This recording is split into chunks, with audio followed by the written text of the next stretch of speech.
Right, how are we doing? Dave, Wild Geese Fitness trainer. Last night, the Tuesday evening beginner's kettlebell class, one of the members came in. She's been with us a couple of months, a lady who's 52 years old, and as soon as she came in, she just came over and said, "See the joint rotations, the mobility stuff you do, stretching, it's absolutely amazing. I haven't felt like as good as I do now in over 10 years. So basically we've taken a 52-year-old woman and regressed her 10 years. She feels like she did when she was 42 or even younger. She comes into the class once a week. She gets into the occasional Saturday session as well. So she did no more than twice a week, but she's taken these movements and she's implemented them in her everyday routine. And that's important. Training in the gym, even if you're in the gym 5 days a week, you're still only there for an hour. There's 23 other hours in the day, 8 of which you sat staring at the computer at work, and then however many hours you sat on the computer, you're travelling to and from work, commuting, this and the other. So if you can take some of these movements that we're going to show you now and add them into your routine, into your daily routine. I'm going to start off showing you the mobility stuff that we do at the beginning of the class, and it's the beginning of every class. There's the basic joint rotations, and then there's some loaded mobility with the kettlebell. This is a standard part of the program. It takes, I don't know, maybe 10 minutes in total to show. To do the whole routine, I'm going to show you an abbreviated version. It's a collection of information that we've got from, we've had Steve Cotter over here a couple of times. We're hoping to get him back later in the year. Stuff he's shown us. Studying information from the likes of Scott Sonnen, Steve Maxwell, Pavel Satsulin. It's a combination of stuff that we've picked up through our various martial arts instructors over the years. Over the last 20 years, I personally have studied karate, Kempo, Tai Chi, Wing Chun, Philippine martial arts, of course.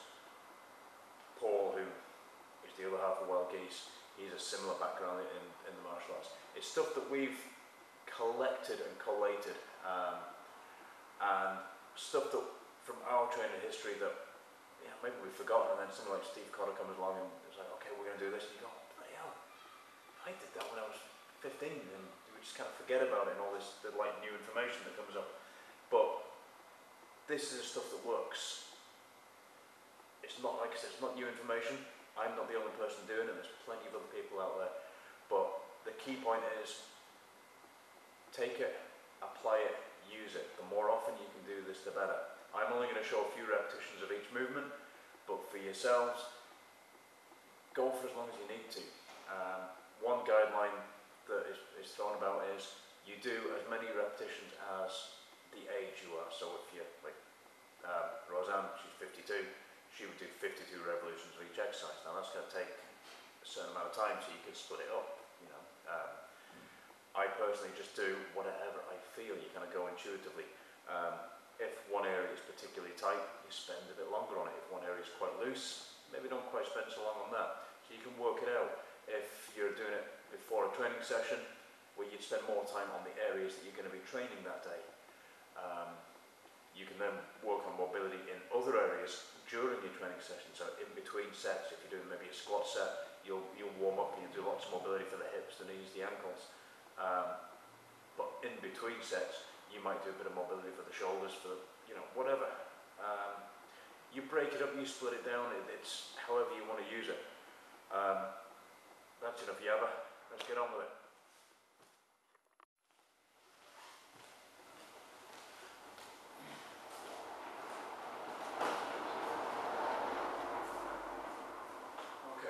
Start with the neck, you look up, and as you look down, you put the chin, extend at the back of the neck. Okay, all the time thinking tall.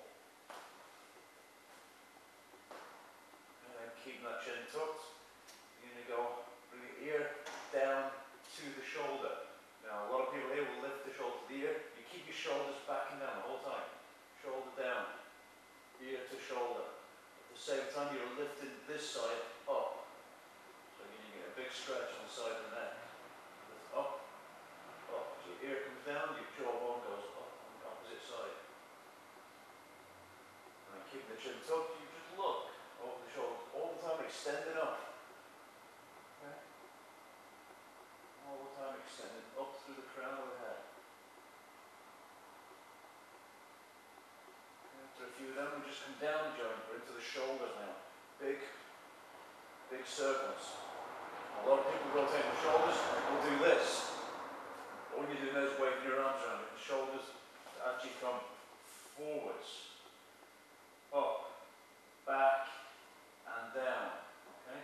Forwards, up, back, and down. As much movement as you can get. Both directions. You do it forwards now. So they come back, up, forwards, and down. As much as you can get. From time to time we alternate. We don't do these every session. And then of course forwards as well. From there, bring it onto your arm circles.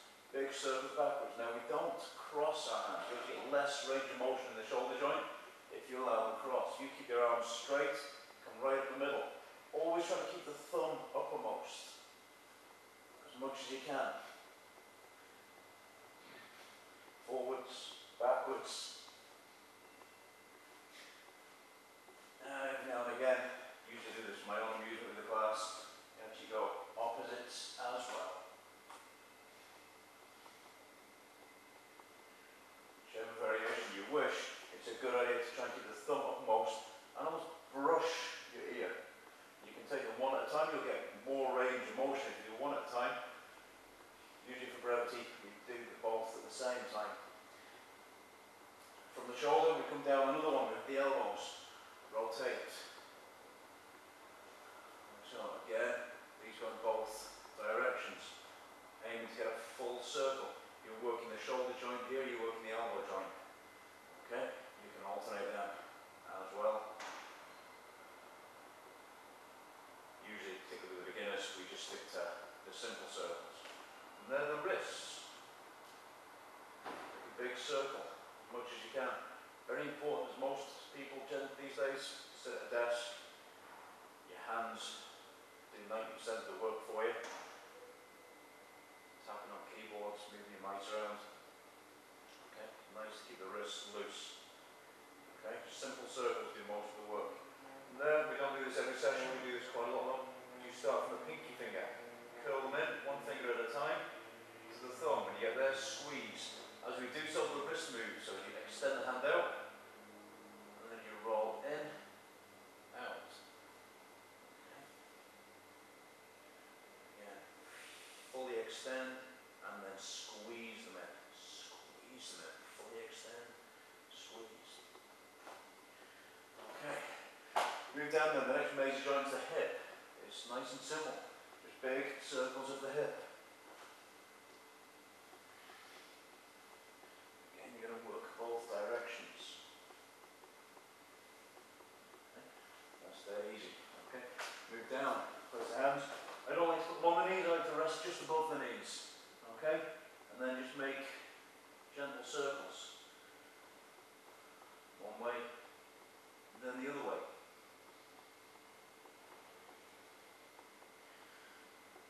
Okay, move back to your single finger.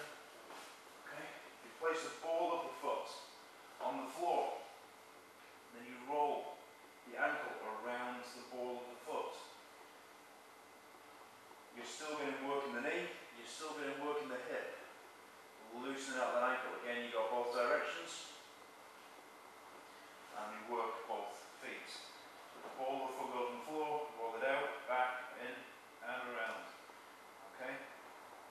Both directions. This drill is one I tend to do quite a lot. I've got running injuries, the ankles are half destroyed. Plus, you're still getting some work in the hip joint, which is always nice. Always a good thing to keep the hips loose. Now we'll go into some slightly bigger movements. We're going to fold into the crease here. You're going to get your chest up, shoulders back. Push the hip backwards and forwards. Each time you go back, you get a gentle stretch in the hamstring. Okay, so you do. Stick the hips back and forward. Back and forwards. Imagine you try to touch the wall behind jerk with your backside. You will rock onto your heels, and every now and again, just move away from them balance, you sit back, you may actually find yourself losing balance. That's not necessarily a bad thing, try not to fall over, but it shows you you're on the right lines at least. So the knees are soft, move the hip back and forwards, okay? We can overcomplicate this, but this is the simplest move, put your teeth in. This is the simplest motion, okay? Back and forward, okay? From there we move into the squat. So starting the exact same way, sitting back, down and up, okay? So push the hips back, down and up. You stay within a safe range of motion. If you're tight, if you're new to this, and that's all you've got, that's perfectly fine, okay? That's acceptable to begin with. Gradually over time you get a little deeper and a little deeper. What isn't acceptable is that you come onto the toes and you get this going on. As soon as you get to that depth where your hips roll under and your heels come up, stop, you've gone far enough, okay? So it's just down and up, okay? Keep the knees tracking the toes, don't let them wobble, alright? From there we come up again, we're into the spine now. We usually finish with the spine. We do this one of two ways. Either we lock the lower body down, so the hips are stationary, just sit into your legs a little bit, again stay tall, and you turn. And just turn so the hips don't really move. Or when you reach the end range, they just move in the opposite direction slightly. This you follow your finger, look at your finger, keep your eye as far as it goes. Or we take a more relaxed, more martial arts way of doing it, which is actually to move from the ground up. So the feet turn, the knees turn, the hips turn, everything turns, and the arms just whip. The arms just whip.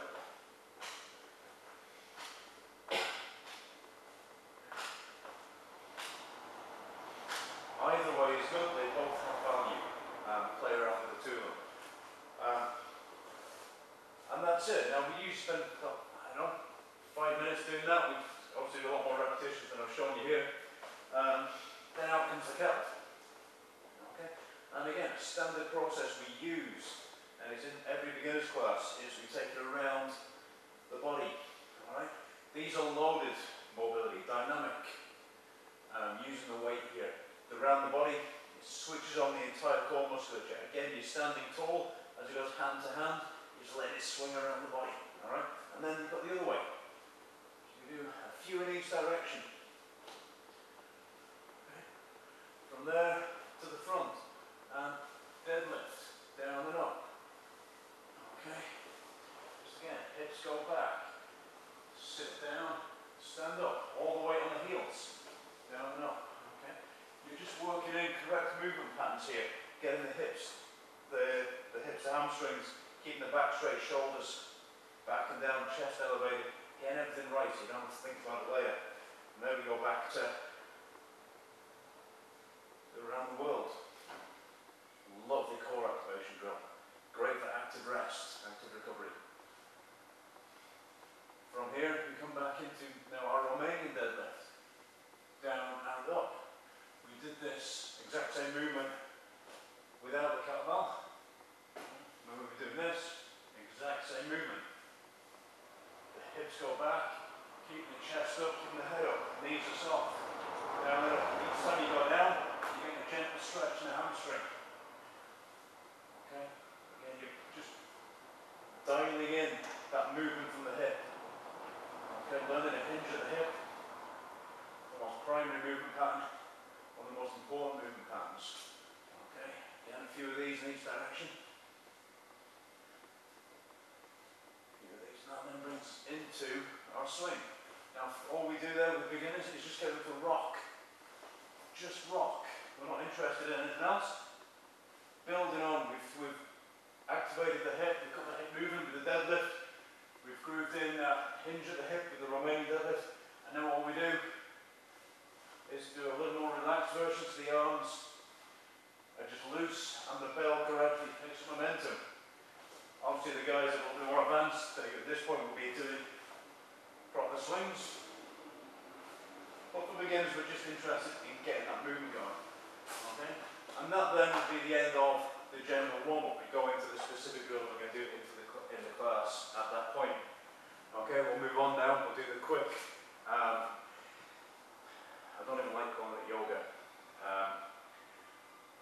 cool down section we do, the stretch out, which is based off yoga movements. Some guys call it a yoga flex, whatever you want to call it yourselves. Alright, back in a second.